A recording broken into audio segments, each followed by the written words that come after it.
Les jeunes filous regardèrent leur maître avec un sentiment de crainte, puis se regardèrent l'un l'autre avec embarras et ne répondirent pas. « Qu'est devenu Olivier ?» dit le juif en prenant le matois au collet et en le menaçant avec d'affreuses imprécations. « Parle ou je t'étrangle !» Fagin disait cela d'un ton si sérieux que Charlotte Bates, qui en tout cas jugeait prudent de se mettre à l'abri et qui ne voyait rien d'impossible à ce que le juif l'étranglât ensuite à son tour, tomba à genoux et poussa un cri perçant et prolongé qui tenait du mugissement d'un taureau furieux et des accents d'une trompette marine. « Parleras-tu » dit le juif d'une voix de tonnerre, en secouant le matois d'une telle force que c'était merveille que la bille ne lui resta pas dans les mains. « Il est tombé dans la souricière et voilà tout, » dit le matois d'un air maussade. « Ah ça, allez-vous me laisser tranquille ?» Et d'un seul élan, se dégageant de son habit, il saisit la fourchette à rôtir et visa, au gilet du facétieux vieillard, un coup qui, s'il l'eût porté, lui eût fait perdre sa gaieté pour un mois ou deux, et peut-être davantage. Dans cette occurrence, le juif recula avec plus d'agilité qu'on eût pu en soupçonner chez un homme si décrépit en apparence, et saisissant le pot d'étain, il se préparait à le jeter à la tête de son adversaire. Mais Charlotte Bates attira en ce moment son attention par un hurlement affreux, et ce fut sur lui que le juif jeta le pot plein de bière. « Eh bien, qu'est-ce que tout ce tremblement ?» murmura tout à coup une grosse voix. « Qui est-ce qui m'a jeté cela à la figure ? C'est bien heureux que je n'ai reçu que la bière et non pas le pot, sans quoi j'aurais fait à quelqu'un son affaire. Je n'aurais jamais cru qu'un vieux coquin de juif pût jeter autre chose que de l'eau. Et encore, pour le plaisir de frauder la compagnie des eaux filtrées. Que se passe-t-il donc, Fagin ? Morbleu, ma cravate est pleine de bière. Vas-tu entrer, animal ? Qu'est-ce que tu fais là dehors ? As-tu honte de ton maître ? Ici !» L'homme qui parlait ainsi, d'un ton bourru, était un solide gaillard d'environ 35 ans, portant une redingote noire de velours grossier, une vieille culotte grise, des brodequins lacés et des bas de coton bleu qui cachaient de grosses jambes massives, de ces jambes auxquelles il sembla toujours manquer quelque chose quand elles ne portent pas une bonne chaîne. Il avait un chapeau brun, et autour du cou un vieux foulard avec des bouts éraillés duquel il s'essuyait le visage. Tout en parlant, et quand il eut fini, il laissa voir une grosse figure commune, avec une barbe qui n'avait pas été rasée depuis 3 jours, et des yeux sinistres dont l'un portait la trace d'un coup récent. « Ici, entendez-vous » s'écria ce bandit à mine rébarbative. Un barbet, la tête déchirée en 20 endroits, entra en rampant dans la chambre. « Vous y mettez le temps, dit l'homme. Vous êtes trop fier pour me reconnaître devant le monde, n'est-ce pas ? Couchez !» Cette injonction fut accompagnée d'un coup de pied qui envoya l'animal à l'autre bout de la chambre. Il semblait du reste habitué à ce traitement, car il se blottit tranquillement dans un coin, sans pousser un cri, fermant et ouvrant ses vilains yeux 20 fois par minute, et paraissant occupé à faire l'inspection de l'appartement. « Après qui en avez-vous donc ?» dit l'homme en s'asseyant d'un air résolu. « Vous maltraitez les enfants, vieil avare, vieux ladre, vieux fesse-Mathieu. Ça m'étonne qu'ils ne vous assassinent pas. À leur place, je me payerais ça. Si j'avais été votre apprenti, il y a longtemps que la farce serait jouée, et... Mais non, je ne pourrais pas seulement vendre votre peau. Vous seriez tout au plus bon à mettre en bouteille pour être montré comme un prodige de laideur. Mais je crois qu'on n'en souffle pas d'assez grande. »« Chut, chut, monsieur Saïx, » dit le juif tout tremblant. « Ne parlez pas si haut. »« Ne m'appelez pas monsieur, » répondit le bandit. C'est signe que vous machinez quelque chose contre moi. Vous savez mon nom, n'est-ce pas ? Je ne le déshonorerai pas quand le moment sera venu. C'est bien, Guillaume Saïx, dit le juif avec une humilité abjecte. Vous avez l'air de mauvaise humeur, Guillaume. Peut-être bien, répondit Saïx.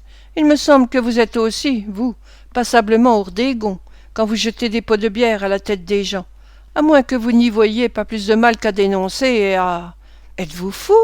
Dit le juif en tirant l'homme par la manche et en montrant du doigt les jeunes garçons. M. Saïx se contenta de faire le geste d'un homme qui a autour du cou un nœud coulant et pencha sa tête sur son épaule droite, pantomime muette que le juif parut comprendre parfaitement. Puis, en termes d'argot dont sa conversation était sans cesse émaillée, mais qu'il est inutile de citer parce qu'il serait inintelligible pour le lecteur, il demanda un verre de liqueur. « Et surtout ayez soin de n'y pas mettre de poison, ajouta-t-il en posant son chapeau sur la table. Il disait cela en plaisantant, mais s'il eût pu voir le juif se mordre les lèvres avec un infernal sourire en se dirigeant vers le buffet, il eût pensé que la précaution n'était pas tout à fait inutile, et que le facétieux vieillard pourrait bien céder à l'envie de perfectionner l'industrie du distillateur. Après avoir avalé 2 ou 3 verres de liqueur, M. Saïx eut la bonté de faire attention aux jeunes apprentis, et cette gracieuseté de sa part amena une conversation dans laquelle la cause et les circonstances de l'arrestation d'Olivier furent rapportées tout au long, avec les modifications et les embellissements que le matois crut opportun d'y mêler. « J'ai peur, dit le juif, qu'il ne parle et ne nous mette tous dans l'embarras. »« C'est assez probable, répondit Saïx avec un malicieux sourire. Vous voilà dans de beaux draps, Fedjin. Et j'ai peur, voyez-vous, ajouta le juif sans faire attention à l'interruption, et en regardant son interlocuteur dans le blanc des yeux, j'ai peur que si la danse commence pour nous, elle ne commence aussi pour d'autres. Votre affaire pourrait bien être encore plus mauvaise que la mienne, mon cher. L'homme tressaillit et se tourna vers le juif d'un air menaçant. Mais celui-ci s'enfonça la tête dans les épaules, et ses yeux errèrent au hasard sur le mur placé en face de lui. Il y eut un long silence. Chacun des membres de cette respectable association semblait absorbé par ses propres réflexions, sans excepter le chien qui se léchait les babines d'un air sournois et avait l'air de méditer une attaque contre les jambes de la première personne qu'il rencontrerait dans la rue. Il faudrait que quelqu'un s'informât de ce qui s'est passé au bureau de police, dit M. Saïx, d'un ton beaucoup plus bas que celui qu'il avait pris depuis son arrivée. Le juif fit un signe de tête d'assentiment. S'il n'a pas jasé, et s'il est sous clé, il n'y a rien à craindre jusqu'à ce qu'il soit relâché, dit M. Saïx, et alors on en aura soin. Il faut retrouver sa piste d'une façon ou d'une autre. Le juif fit un nouveau signe de tête approbatif. Cette manière d'agir était évidemment la meilleure, mais malheureusement un grave obstacle s'opposait à ce qu'on l'adoptât. Cet obstacle n'était autre que l'antipathie violente et profondément enracinée du matois, de Charlotte Bates, de Fedjin et de M. Guillaume Saïx pour le bureau de police, et la répulsion qu'ils éprouvaient à aller rôder aux alentours sous n'importe quel motif. Il serait difficile de dire combien de temps ils restèrent sans parler, à se regarder les uns les autres, dans un état d'indécision qui n'avait rien d'agréable. Au reste, il serait superflu de faire aucune supposition à cet égard, car l'arrivée soudaine des 2 jeunes femmes qu'Olivier avait vues précédemment fit reprendre le cours de la conversation. « Voilà bien l'affaire, dit le juif. Betty ira, n'est-ce pas, ma chère ?»« Où ?» demanda la jeune dame. « Rien qu'au bureau de police, ma chère Betty, » dit le juif d'une voix caressante. Il faut rendre à la jeune dame cette justice qu'elle ne refusa pas positivement d'y aller, mais qu'elle se borna à déclarer nettement qu'elle aimerait mieux aller au diable. Manière polie et délicate d'éluder la demande, et qui atteste chez la jeune dame ce sentiment exquis des convenances qui nous fait éviter de contrarier notre prochain par un refus direct et formel. La figure du juif s'assombrit. Il ne s'adressa plus à Betty, qui avait une toilette éclatante, pour ne pas dire splendide, une robe rouge, des bottines vertes et des papillotes jaunes, mais à sa compagne. « Et vous, Nancy ?» dit-il d'un air engageant. « Qu'en dites-vous, ma chère ?»« Que ça ne prend pas avec moi, » répondit-elle. « Ainsi fait Jean, inutile d'insister. »« Qu'est-ce que ça veut dire ?» fit M. Saïx en la regardant d'un air sombre. « C'est comme je le dis, Guillaume, » répondit tranquillement la dame. « Bah, tu es justement la personne qui convient, » reprit Saïx. « Personne ne te connaît dans le quartier. »« Et comme je ne me soucie pas qu'on m'y connaisse, » répondit Nancy avec le même calme, « je refuse net, Guillaume. »« Elle ira, Fedjin, » dit Saïx. « Non, Fedjin, elle n'ira pas, » s'écria Nancy. « C'est fait, Fedjin, elle ira, » répéta Saïx. M. Saïx avait raison. À force de menaces, de promesses, de cajoleries, on obtint enfin de Nancy qu'elle se chargerait de la commission. Du reste, elle n'était pas retenue par les mêmes considérations que son aimable compagne, car ayant quitté depuis peu le faubourg éloigné mais élégant de Radcliffe pour venir habiter dans les environs de Field Lane, elle n'avait pas à craindre, comme Betty, d'être rencontrée par quelqu'une de ses nombreuses connaissances. En conséquence, après avoir noué autour de sa taille un tablier blanc et relevé ses papillotes sous un chapeau de paille, article de toilette tiré de l'inépuisable magasin du Juif, Mademoiselle Nancy se prépara à sortir pour s'acquitter de sa mission. Un instant, ma chère, dit le juif en lui présentant un petit panier couvert. Tiens ça à la main, ça te donnera un air plus respectable. Donnez-lui aussi une grosse clé, Fagin, dit Sikes, ça aura l'air encore plus naturel. Oui, oui, vous avez raison, dit le juif en passant au doigt de la jeune femme un gros passe-partout. Là, c'est parfait.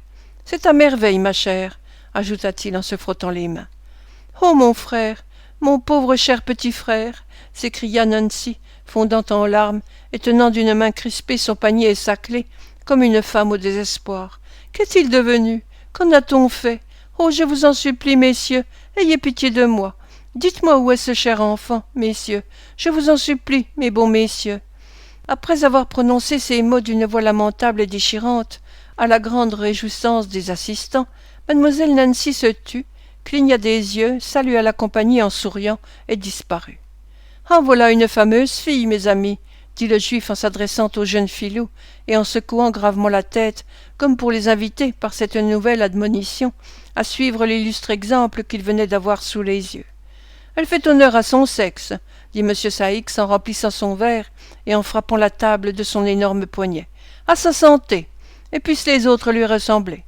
Tandis qu'on se répandait ainsi en éloges sur Nancy, la perle des femmes, celle-ci se rendait au bureau de police, et elle y arrivait bientôt saine et sauve, non sans avoir éprouvé ce sentiment de timidité naturel à une jeune femme qui se trouve dans les rues, seule et sans protection.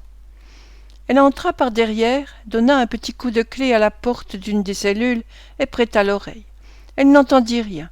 Alors elle toussa et se remit à écouter. Comme on ne lui répondait pas davantage, elle se décida à parler. « Olivier !» murmura-t-elle doucement. « Mon petit Olivier !» Il n'y avait dans la cellule qu'un misérable va-nu-pied qui avait été arrêté pour avoir commis le crime de jouer de la flûte sans patente et qui, une fois son attentat contre la société clairement prouvé, avait été bel et bien condamné par M. Fang à 1 mois d'emprisonnement dans une maison de correction. M. Fang avait ajouté cette remarque plaisante et pleine d'à-propos, que puisqu'il avait de si bons poumons, il lui serait bien plus salutaire de les dépenser à tourner le moulin qu'à souffler dans une flûte. Le prisonnier, tout entier au regret que lui inspirait la perte de sa flûte, confisquée au profit de l'État, ne répondit pas à Nancy. Elle passa à la cellule suivante et frappa à la porte. « Qu'est-ce » demanda une voix faible et tremblante. « Y a-t-il là un petit garçon » dit Nancy d'un ton larmoyant. « Non » répondit la voix, « que Dieu l'en préserve !» Celui qui parlait ainsi était un vagabond de 65 ans qu'on avait mis en prison pour n'avoir pas joué de la flûte, ou, en d'autres termes, pour avoir mendié dans la rue au lieu de faire quelque chose pour gagner sa vie. Dans la 3e cellule était un autre individu, condamné aussi à l'emprisonnement pour avoir vendu des casseroles sans permis, et pour avoir, par conséquent, cherché à gagner sa vie au détriment du timbre. Comme aucun de ces criminels ne répondait au nom d'Olivier, ni ne pouvait en donner des nouvelles, Nancy alla droit à l'agent de police au gilet rayé dont nous avons déjà parlé, et avec des sanglots et des lamentations dont elle augmentait l'effet en agitant sa clé et son panier, elle réclama son cher petit frère. « Il n'est pas ici, ma chère, » dit l'agent. « Où est-il » s'écria Nancy d'un air égaré. « Le monsieur l'a emmené, » répondit l'agent. « Quel monsieur? Oh mon Dieu, quel monsieur » cria Nancy. Pour répondre à ces questions incohérentes, l'agent informa la pauvre sœur éplorée qu'Olivier était tombé évanoui dans le bureau de police, qu'il avait été renvoyé de la plainte parce qu'un témoin avait prouvé que le vol avait été commis par un autre, et qu'il avait été emmené sans connaissance par le plaignant à la maison de ce dernier, qui devait être du côté de Pentonville, car ce nom avait été prononcé en donnant l'adresse au cocher. La jeune femme, dans un état affreux d'anxiété, regagna la porte en chancelant. Puis tout à coup, prenant sa course, elle revint à la demeure du juif par le chemin le plus détourné. M. Guillaume Saïx n'eut pas plutôt connu le résultat de la démarche de Nancy, qu'il appela vite son chien, mit son chapeau et sortit précipitamment, sans perdre son temps à dire adieu à la compagnie. « Il faut que nous sachions où il est, mes amis. Il faut le retrouver, » dit le juif avec émotion. « Charlotte, tu vas aller partout à la découverte, jusqu'à ce que tu en rapportes des nouvelles.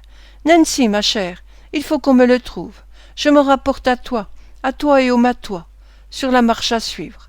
Attendez, ajouta-t-il en ouvrant un tiroir d'une main tremblante. Voici de l'argent, mes amis. Je fermerai boutique ce soir. Vous savez toujours bien où me trouver. Ne restez pas ici une minute, pas un instant, mes amis. Et en parlant ainsi, il les conduisit jusque sur l'escalier, puis, fermant soigneusement la porte à double tour et la barricadant derrière eux, il tira de sa cachette le coffret qu'il avait involontairement laissé voir à Olivier et se mit avec précipitation à cacher sous ses vêtements les montres et les bijoux qu'il contenait. Un coup à la porte le fit tressaillir au milieu de cette occupation. « Qui est là » s'écria-t-il vivement et avec effroi. « C'est moi, » répondit le matois à travers le trou de la serrure. « Eh bien, qu'y a-t-il » dit le juif avec impatience. « Nancy demande s'il faut le conduire à l'autre logis, » dit le matois à voix basse. « Oui, » répondit le juif, « n'importe où on le trouvera. Trouvez-le, trouvez-le, voilà l'important. Je saurai bien ensuite ce que j'aurai à faire, n'ayez pas peur. » Le matois marmotta quelques mots et descendit l'escalier 4 à 4 pour rejoindre ses compagnons. « Jusqu'ici il n'a pas jasé, » se dit le juif en reprenant sa besogne. « S'il a l'intention de nous livrer chez ses nouveaux amis, il est encore temps de lui couper le sifflet. »